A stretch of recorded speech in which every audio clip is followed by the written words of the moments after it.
Hello, hello, hello, everyone. Welcome to Coffee, Tea, You and Me. This is Coach Powell. I'm your coach for today. My job today for advancing your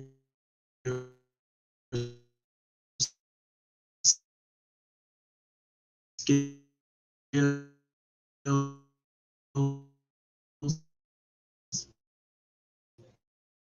in the space of execution. Execution is what we've been talking about for the last few segments of our for you to understand the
Okay, guys, I don't know what just happened, but we are live and we have a strong signal, so we shouldn't have any issues moving forward. If we do, I have to apologize. This is, like I said earlier, our series on execution. We've been working hard to make sure that you get everything that you need to execute your plans, your strategies, your techniques, everything you need to have to just blow it out the water, to bring a high level of performance to all you need to do. And that's what this whole final series is all about as we get closer to the end of the year. And so there are four key elements that I wanted to remind you of when it comes to execution that I want to share with you once again so that you can focus on making sure you do everything you need to do at a high level. Number one, you need to maintain purposeful professional relationships. You need to maintain purposeful professional relationships. Why do I say this? When you are executing your plan, right? Everyone knows that it's important to have the right people around you. It's important to make sure that you are connected well to people who are willing to make sacrifices and share with you their resources, their execution strategy, their plans, their abilities, their talents, whether it's time, talent, treasure, right? We talk about money, we talk about access to opportunities and resources that other people might know about. We're talking about value that they may transfer to you with their skill sets or their abilities. These are all things that people can leverage on your behalf. But in order for you to do that, you can't go willy-nilly running around just trying to build relationships and keep relationships with anybody and everybody that you find. It is not going to be useful. You're going to bump into a level of capacity that literally you just don't have in order to keep and maintain professional relationships at a high level. I can't stress to you enough how important it is to stay focused on making sure that you've done everything that you need to do to maintain your existing relationships that can deliver the resources that you need. If you have suppliers that support you, if you have referral sources that support you, if you have all kinds of supporters, it could be financial supporters or backers, it could be any type of contributors, it could be any type of high level client, right? These are all things and people that have maybe recommended you in the past or endorsed you or has somehow made the proper introductions for you. These are people who have demonstrated they are willing to support you in the past. If you need them to support you even more, and you always need their support. And I will tell you, even if you don't actually need their support, meaning you could do it without them, why should you? When you want to give somebody an opportunity to provide meaningful, relevant, and significant support to what you are doing more than just getting their help. You're allowing them to feel good about who they are and allowing them to make a meaningful contribution to the foreflow of human history, even if it's just in helping bring manifest to your vision, right? So it's super important that you learn. We've talked about this earlier, but you have to learn not just what you need to contribute or what you have to contribute to any endeavor, or any skill, any talent, anything that you want to lay on the table, but you also have to know what you need in order to function. And this we're going to get into a little bit later, but it's super important that you have the right kinds of professional relationships in front of you. If you don't know the key leaders of your industry, get to know them. If you don't have an idea about the major conferences that are going on that support this industry, the associations that you should be supporting and belonging to, get involved. Figure out what you can do, even if it's a volunteer level. What can you do to create more opportunities, to leverage more opportunities, to bring your talents to the place that you can bring them for your colleagues and people that are also share the same environment that you share. These purposeful relationships, not just relationships, but purposeful professional relationships are key to your ability to not just be successful, but to maintain success at a superior or high level. Number two, once you have, really locked in and I understood some of the things you need to do to maintain and create your professional relationships, you gotta be very, very keen on staying focused to details. This is number two.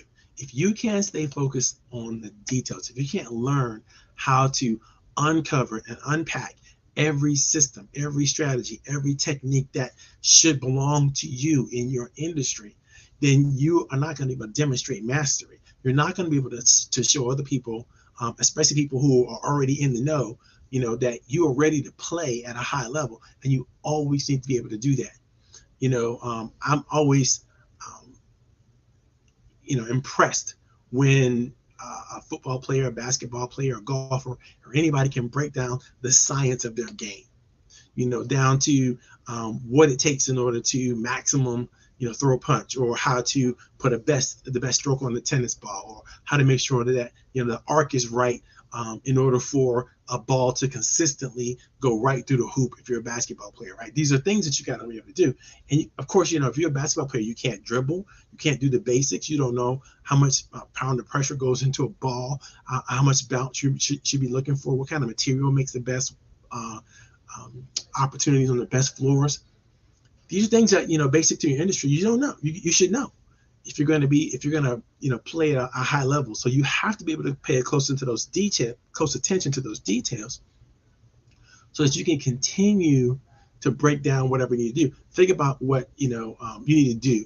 I know as a coach, right, I have to be good and masterful, and not just listening, but asking the right kinds of questions. The level of emotional intelligence I have to bring to the game is a high level of emotional intelligence, because people that I'm working with don't often even know how to express their own wants and desires and needs. And I have to be able to help them craft and come up with the right kinds of strategies that are going to work specifically for them, their learning style, their abilities, their talents, and their time, right? I have to make sure we have enough time in order to really be able to crush this, and not set them up for things that they can't do, or things that are going to systematically help them fail, right? So it's a lot of back and forth in terms of not just communicating, but communicating effectively, right? It's not just me talking, it's about me listening and learning how to tease out the right kinds of things that are going to be motivational and transformational to people that I get a chance to work with. These are skills. These are very, very detailed skills that if you don't have, if you think, anybody can hang their shingle out and say, I'm a coach.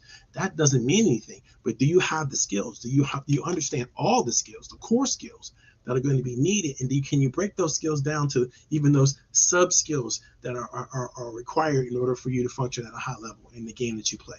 It's so important. No matter what it is, you have to bring your A game. But number one, you have to have the right relationships. You have to pay close attention to detail. And number three, you got to bring your A game. If you are not willing to make the sacrifices to play your game, whatever your game is, at an exceptionally high level, I promise you, you're not going to get anywhere near the results that you deserve to get. The things that you desire to have, the opportunities that are going to work best for you, are going to keep sliding right on past you, because you're not even going to be ready to see them with the keen eye that you have to have. There's a level, when you get to a level of expertise, when you get to a level where you can't do anything but the thing that you do, that's when I know for a fact you're willing to bring your A game. That's when I know you're willing to do everything that is required to stretch yourself into the full measure of your talent, your time, your abilities, and everything that you need to do to maximize your opportunities that are in front of you. Now, I know some of you all have been doing what you've been doing for quite a few years. If you've been in the game as long as I have, I've been a professional for almost 30 years now, right? And so I've been a coach for at least the last 20 years of my professional life. And before that, I was a financial advisor, and I did that. And there was some layover, or some time where I spent that layered on top of when I was bridging the gap to become a professional coach, and doing my training and doing my development and doing my research for the industry and the business. I began to understand that the game of being a financial advisor was much different than the game of being a coach. And I thought that as long as I was coaching other financial advisors, it really wasn't that much of a difference, but it is that much of a difference. There's a mindset that you have to bring to be a great financial advisor, right? And it's a different mindset that you have to bring to be a good coach. It's not just the skills. The skills are completely different. Yes, you both have to communicate at a high level and you both have to serve clients at a high level. But what are you actually doing when you're not talking to a client, motivating a client, potentially? No, what you're doing on the back end is something totally different. You know, if you're a financial advisor, then a large part of your time is making sure that you are following up with the issues related to compliance, learning the craft in terms of the products and services that you are not that just you're licensed under to do and maintain, but you're looking at the products and services that your company's broker is requiring you to be up to speed on. And so you have to learn all kinds of derivatives and all kinds of, possible financial instruments and tools. And it takes a lot of skill in order to embrace those. But even the learning style that you have to embrace to master the financial game, right? It's different than the learning style you have to develop a coaching game. And you're going to find that depending on your preferences, right, you're going to approach one or the other based on what your skill set is and what your learning development tools and strategies are. But no matter how you think about it, when I think about it, bringing my A game means knowing what I have to do, not just to master the craft, but to master it in my way, to make sure that I'm bringing the best of me into this world. And so the best of me as a financial advisor is absolutely applicable to becoming a coach, specifically for other service providers or financial advisors, because I have a history of understanding emotionally and mentally what I had to do to become to play that game at a high level. And so I'm able to almost mentor other people in the same way, right? And I don't get confused. Mentorship is a little different than coaching, but understanding how to turn on the mentor, the coach, the advisor, the consultant, and the friend and the therapist sometimes, literally is important to understanding how you can master the game, because you need to know what a person needs at the time. Sometimes a person just needs to be told what to do. That's an advisory role, right? Sometimes a person needs to understand what all the options and possibilities are. That's a consultant role. Sometimes a person needs to know exactly what you did to achieve the things that you needed, that you achieved. That's a mentor role. And sometimes a person needs to really unpack what they did in the past or what happened in the past that's keeping them from doing the things they need to do right now. That's a therapist role, right? Associate, friend, therapist. Now, the last role is the role that I play. I'm the coach. My job is to ask the right kinds of questions, right? And see how my client is performing with some basic skills, and then see what we can do to help tweak their performance and ramp up their performance in a way that's going to cause the maximum amount of results for them where they are right now, right?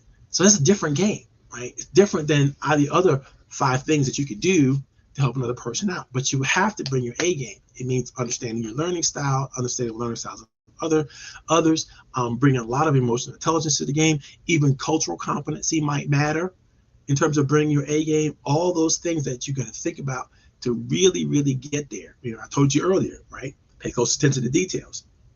Now, this is back again where your network is going to matter tremendously, because your network is going to be able to remind you, especially if you practice with your network, whatever skill set that you need to practice that are on the human level, right? So sometimes you're doing some skills and you're learning some strategies that have nothing to do with people, right? It's just, widgets, or something that's simple or easy to do in the systems that you may accomplish or throughout the time that you're working, whatever you're doing. But it's important to make sure that the human element, the things that you're doing, you bump that against the social meter. You make sure that you're able to cross off your list, and check off that you are working with the right people in the right way, right? You're paying so close to the attention to details, and the details that you can't pay attention to, by the way, that's where your network is to come in and help you pay attention to. Your network should remind you, yes, you are playing at the high level. Yes, you are doing things. But if you don't have people in your network who are also playing at a high level, how are you going to know that you're doing the right things the right way with the right people?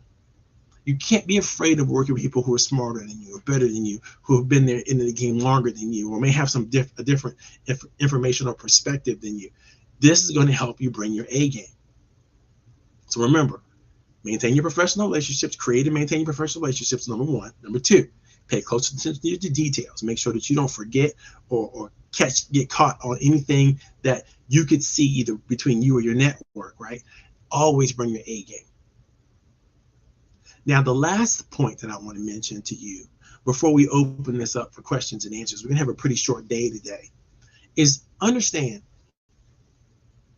that you need to know and understand completely what I like to call the execution continuum. So what is the execution continuum? The execution continuum is that strategy that takes you from having a high level of skill set to a high level strategic mindset, right? Or strategic plan. You have to be able to elevate and escalate all up and along what I call the execution continuum, right? It's your skills. It is your tactics or your technique, your technical and tactical abilities. And then finally, your strategic planning abilities, right? You have to be able to do all four of those things: skills, tactics, techniques, and strategy. When you can do all of those things at a high level, and you can run up and down that continuum based on the needs of the moment, the needs of your team, the needs of the client, the needs of your referral source, the needs of your investors, the needs of the people that you're working with in any way, shape, or form, you're able to climb up and down that skill set and then take those people with you, right? Because when you have a skill that no one else has, right, and you can't share it, and you're not good at teaching others or bringing others into that same skill set, then you have to do it all the time. And how is that helping you grow, right? The more you're able to share and teach and train and develop others in any particular skill that you have, right, the better off you're going to be, because sometimes you depend on that person to pick that skill up for you or do the thing that you need to get done, and you don't have to do it. And you can move on to maybe a more tactical practice, right? If a skill, and I'll give you a classic example. If you're a master carpenter, right? Obviously, you can perform carpentry at a high level. Anything that's going to require you to manipulate or use wood, you should be able to do as a master carpenter. I'm sure you would agree. But now there are so many different skills and techniques and tactics that a master carpenter has to know how to do,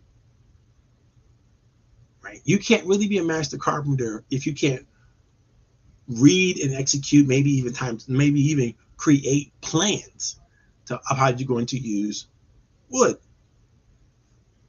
And even if you mix media, you're going to use some iron, some steel. You might use some concrete, right? That's only raising your game a little higher on times of, because it's not required as a carpenter. You have to be able to use wood and the fasteners for wood, pretty much, right? But if you're really going to be good, you can mix media in, and that's when you that's when you elevate to a level of mastery, right? Where you can successfully integrate other building materials or design materials or creative materials along with the wood. So let's go back to that strategy, right? Master carpenter needs to be a strategist, needs to know how to use all the tools, all the strategies, all the techniques, everything possible in order to make amazing woodworks come alive, right? That's strategy. Now, right below the strategy is what we like to call the technical competence. That technical competence is your ability to know various techniques, right? And not all of them necessarily, but one or two you might want to be really, really good at. That's going to make you technically competent in that particular situation. Now, tactics, again, right below technical qualities are technical qualities. Now, I can't even talk about tactics without talking about skills. Skills, if you're a carpenter, right? Your ability to use a screwdriver well, right? What I mean, knowing what kind of wood, knowing what kind of screw, knowing what kind of the flathead or any other type of screw that you might use, learning how to use it in the right tools and all that kind of stuff, that's a skill. You know how to use a screwdriver, right? It's a skill. Now, several types of screwdrivers and several types of screws. When and how to use them. How deep? Is it a 1-inch screw, a 2-inch screw? It is a 1/4-inch screw. Where's the thread count? I mean, how many threads does it have on it? And what kind of tool do you need to make sure that you use to really work in it? What kind of wood works best with this type of screw, right? These are things that are all important for you to know. But just learning how to use a screwdriver, that's a skill. There might be several skills that require you to execute properly and know how to be flexible and open-minded and change the direction. Those become tactics. Skills learn how to use a screwdriver. Tactics might be knowing how and when to use certain screws in certain types of wood and certain tools to drive those screws in certain types of wood and certain types of strategies. You know what I'm saying? So if skill set is the core thing, right? I can use a screwdriver. Then tactics are the next level up. And the next level up is technical. And the next level up is strategic. You see how that goes? That's what we call it a continuum. Now, what happens if you try to practice strategic carpentry, right, at a high level, but you don't have the core skills? You don't understand the core skills. You don't know anybody below you who has the core skills that you need to have. How's your project going to come along? Not too good, right? Simultaneously, though, if you have no strategic thoughts and ideas and concepts, you're going to need somebody else to tell you what to do. Because yes, you are masterful at handling the saw, handling the tools, handling a specific technique or a specific strategy, a specific idea or concept around the screwdriver. But where do you put this? Why are you screwing in the first place? Again, those are strategic things. Why are you even on site? Did they hire you? Did all the screws already put in and they brought you in? I mean, guess what? They don't need you because you only have one skill set. And maybe you had another skill set that you're not even aware of. These are super, super important. Now, the next couple weeks, we're going to spend some time breaking down all the different types of things that you can do with your skills. Then how do you take that to the next level and move the tactics to pull together? Then we're going to talk about how you create more technical competency and how you share those and what they mean to people. And then finally, we're going to get into strategy. And then we're closing out this whole series with a lot of tools that I'm going to give you that's going to help you execute your plans and your strategies, whatever it is you're trying to execute, at a super, super high level. I hope you stay with me. Hope you're getting involved, and I hope that you're paying attention. Today's session is being sponsored by my core friends who will help me all put together so many things that I could not do it without them. I couldn't do this without Darren Shoemate of Shoemate Engineering. I couldn't do this without Adolphus Towns, my good friend and commercial realtor. And if you follow anything that I do, you're going to see them all over the place. You're going to see, my good friend Eddie, the banker, who is just a tremendous brain and a mindset that I think that is super, super important. And anything that you do, you're going to see these people show up. You're going to see them in big lights, because I always make sure I bring my friends along with me. In fact, they're going to be key to the conference that I have coming up in a couple of weeks called the Leverage Up Conference. If you don't have your ticket to the conference yet, you haven't heard of it yet, I'm posting information in the chat right now. So you should be able to see this on Facebook, on LinkedIn, on YouTube, wherever you're watching the show. you should be able to see the chat pop up, and you should be able to see the core, the tickets available for you to then go in and do. I see that Chrome is having a problem with LinkedIn and with YouTube, so you can only see it on Facebook. But I promise you, I'll go back into the show notes that are on both of those platforms, and I will post it there. If you guys have any questions about anything, always call me, write me, share with me. Listen, if you have a question and I can answer it online or on the air, I will answer it on the air.